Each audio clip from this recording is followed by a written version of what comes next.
अस्सलाम वालेकुम व्यूअर्स। रंग इस कायनात का हुस्न है।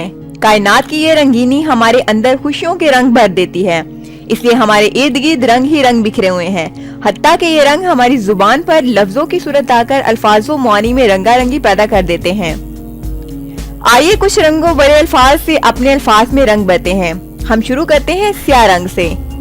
स्याह रंग अक्सर बदकारी और बदकिस्मती की अलामत समझा जाता रहा है।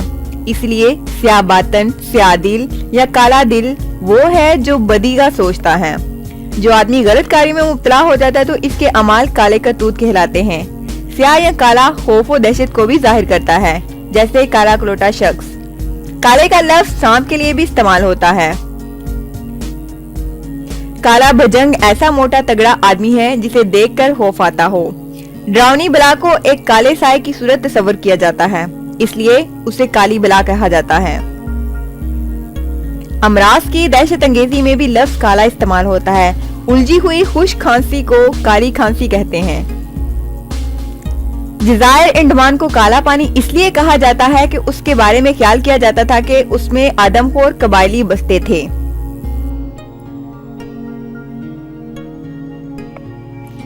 काला पहाड़ का मतलब ऐसा काम या शख्स है जिसको पूरा करना या शिकस्त देना आसान ना हो। हिंदुस्तानी तारीख में दो ऐसे अफराद का जिक्र मिलता है जो काला पहाड़ के नाम से मशहूर थे। कानून का कोई रंग नहीं होता, लेकिन काला कानून ज्यादती और बेइंसाफी को जाहिर करता है। काला रंग बाज़-औक़ात पुरअसरार कैफियत जाहिर करने के लिए भी इस्तेमाल होता है, इसलिए काला चोर की इस्तिलाह नामालूम शख्स के लिए इस्तेमाल होती है। दाल में काला किसी पुरअसरार गड़बड़ की तरफ इशारा है। हवाई जहाज में डाटा रिकॉर्डिंग के लिए मौजूद ब्लैक बॉक्स दरअसल ऑरेंज रंग का होता है, लेकिन रॉयल एयरफोर्स के पायलटों ने खुफिया साजोसामान के मद्देनजर रखते हुए इसे मजाक में ब्लैक बॉक्स कहना शुरू कर दिया। काली जुमेरात से मुराद ऐसा दिन है जिसका कोई वजूद ना हो और जो कभी ना आए। अंधेरे की तमसील के लिए भी काला रंग इस्तेमाल होता है, इसलिए तंगो तारीख कैद खाना को काल कोठरी कहा जाता है। गैर कानूनी तरीके से तिजारत या कारोबार ब्लैक मार्केट कहलाती है और इस कारोबार से हासिल होने वाला रुपया काला धन कहलाता है। लोगों को डरा धमका कर वसूल की जाने वाली रकम के लिए ब्लैकमेल का लफ्ज शुरू में इस्तेमाल किया जाने लगा।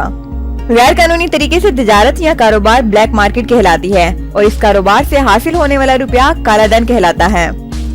लोगों को डरा धमका कर वसूल की जाने वाली रकम के लिए ब्लैकमेल का लफ्ज शुरू में इस्तेमाल किया गया। कदीम मिस्र में काला रंग मातमी रंग के तौर पर इस्तेमाल किया जाता था। बाद में यूनान, रोम और मगरबी एशिया में स्याह लिबास सोग की अलामत समझा गया। क्रिश्चियंस ने काला रंग रूहानियत से तशबीह दिया और पादरियों, राहबाओं और राहबाओं ने काले रंग को रस्मी लिबास के तौर पर अपनाया। काला रंग रुसवाई और नहूसत से भी वाबस्ता किया जाता है, इसलिए बाज समाजों में मुजरमों के चेहरे पर काला रंग करके रुसवा किया जाता। कभी मुजरम के सर पर काली हांडी रखकर गली कूचों में घुमाया जाता। इंतहाई बेहयाई के काम को मुंह काला करने से तबीर किया जाता है। सजाए मौत या किसी भी मुजरमाना अमल में शामिल अफराद का नाम यूरोप में काली जिल्द वाली एक नोटबुक में दर्ज किया जाता था। सजाए मौत या किसी भी मुजरमाना अमल में शामिल अफराद का नाम यूरोप में काली जिल्द वाली एक नोटबुक में दर्ज किया जाता था। बादशाह जिनकी वजहदारी पर शक करे, ताजर जो नादहिंदा हो, जो कारकुन नापसंदीदा हो, इस किस्म के लोगों की फहरिस्त काली फहरिस्त यानी ब्लैक लिस्ट कहलाती है।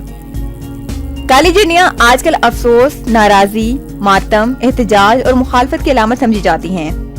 एहतजाज और गुस्से के इजहार के लिए मुर्दाबाद के नारे लगाना और नाराजी और शोक को जाहिर करने के लिए काली झंडियां और काली पट्टियां बाजू पर बांधना आम है। इस वीडियो में हमने काले रंग की वजाहत की। आइंदा वीडियो में हम दूसरे रंगों से अपनी वीडियो को रंगीन बनाएंगे।